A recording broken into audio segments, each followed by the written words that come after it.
Magandang hapon. Update muna tayo sa lagay ng ating panahon ngayong araw ng Tuesday, November 28, 2023. Sa kasalukuyan nga ay northeast monsoon o amihan nakakaapekto pa rin sa may northern Luzon area. Kaya inaasahan nga natin yung maulap na papawirin. May mga kasamang pag-ulan sa may Batanes area, Cagayan at Isabela.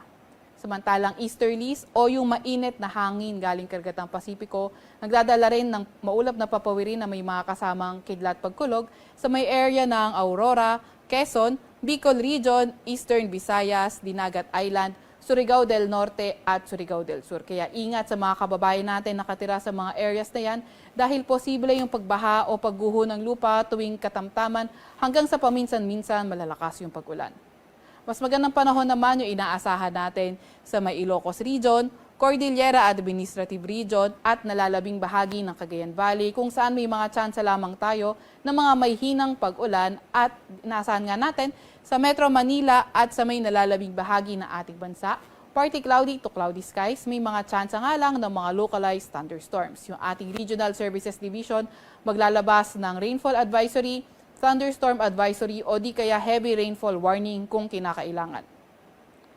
Para naman sa lagay ng panahon bukas for Luzon area, inaasahan nga natin dito sa may Batanes, Cagayan at Isabela area, patuloy pa rin na magdadala ng maulap na papawirin na may mga pag-ulan yung northeast monsoon o amihan. Samantalang easterlies, pa rin yung magdadala ng pag-ulan sa may Aurora, Quezon at Bicol Region. Para naman sa may area ng Ilocos Region, Cordillera Administrative Region at yung nalalabing bahagi ng Cagayan Valley, partly cloudy to cloudy skies, may mga tsansa pa rin ng mga may hinang pag-ulan.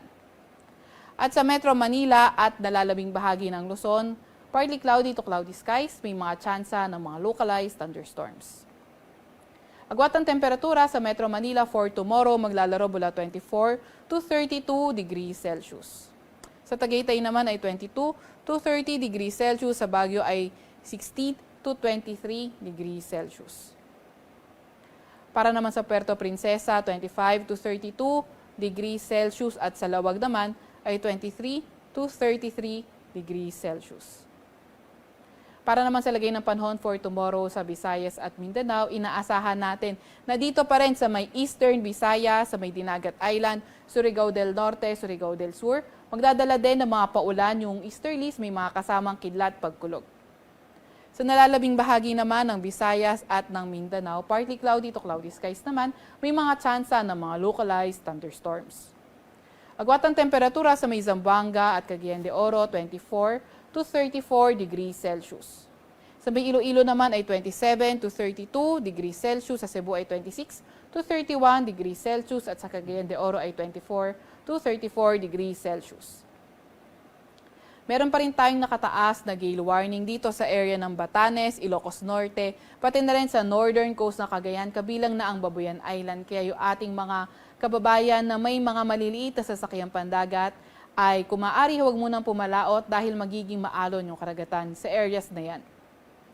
Para sa 3-day weather outlook ng mga pangunahing syudad, so for tomorrow or sa susunod na 3 araw from Thursday to Saturday, inaasahan pa rin natin patuloy partly cloudy to cloudy skies condition na may mga tsansa ng mga localized thunderstorms. So agwat ang temperatura sa Metro Manila maglalaro mula 23 to 33 degrees Celsius.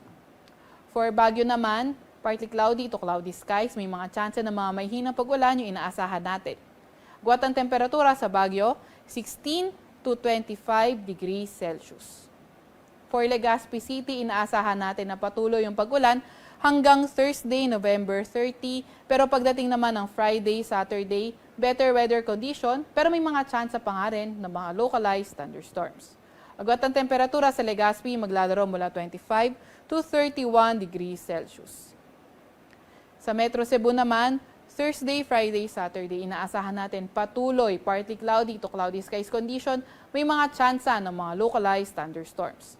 Agwat ang temperatura sa Metro Cebu maglalaro mula 25 to 32 degrees Celsius.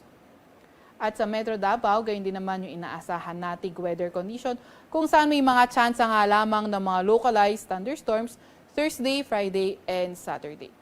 Agwat ang temperatura sa Metro Davao maglalaro mula 25 to 33 degrees Celsius. Ang araw ay lulubog dito sa Metro Manila ng 5:24 ng hapon at sisikat bukas ng 6:04 ng umaga. Huwag magpapahuli sa update ng Pag-asa. I-follow at i-like ang aming Facebook at Twitter account, DOST_Pag-asa. Mag-subscribe sa aming YouTube channel, DOST-Pag-asa Weather Report at bisitahin ang aming website, pag-asa.dost.gov.ph. At yan munang latest mula sa Weather Forecasting Center ng Pag-asa, Veronica C. Torres, nag-ulat.